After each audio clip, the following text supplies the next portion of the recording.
I'm Eva Palacios, and I'm here to empower you. What's up, guys? Eva Palacios here with another Financial Freedom Friday. Today, we're going to talk about home buying hacks for the self-employed. Guys, I don't know about you, but I am just so grateful and thankful that I have an amazing tax accountant. Because see, when it came time to buying our house while we were entrepreneurs, he taught us how to look good on paper. Now, what I mean by that is traditionally, when you are a normal 9-to-5er, what do you gotta do? You gotta get your pay stubs together, last 2 years of tax records, down payment money, all of this stuff, right?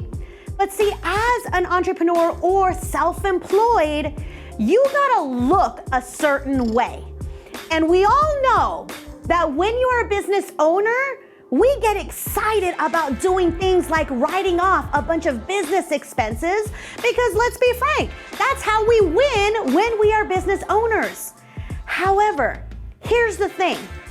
When you have this thriving business, let's say you make $100,000 a year, but after all of your expenses, you write off those expenses and now your income, instead of it being $100,000, it's now only $60,000 because maybe you got $40,000 in expenses. Well, that $60,000 is the income that the lenders are going to look at to pre-qualify you for the home loan, which means the lower the income, chances are the lesser amount they will allow you to borrow. Sometimes that could mean smaller home or a home that you're just not happy about. So how do we get around that? Well, guess what, guys? This is where you gotta know the right people. What we did when we were trying to buy our house, we knew of this method.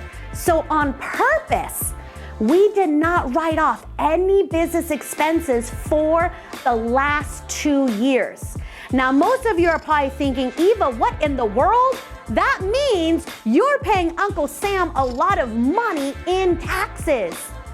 Guys, this is where you gotta switch up the mindset. Because yes, even though we didn't write off all of our expenses, that meant we're owing Uncle Sam, but here's how you win in this situation. Yes, we owed Uncle Sam $18,000, but we got on a payment plan. Because as long as you're on a payment plan, you're not in default. If you're not in default, it's not a tax lien, it's not public records, you're on an agreed payment plan. We were on a payment plan for $110 a month for 2 years so we can look good on paper, get qualified for the higher loan amount, bought the house, got the keys, and guess what, guys? Went back and amended the taxes for the last 2 years, which basically meant we went back and put in all of those write-offs. Got that debt, no longer in debt, now we've got positive cash flow. So guys, most importantly, get with a professional like we did, because those who know more will allow us that knowledge so that we can win in these situations. There should be no reason why you, being self-employed, cannot purchase the home of your dreams. So if you like what you heard, do me a favor, like, subscribe, and share. Let's help you get that house even while self-employed.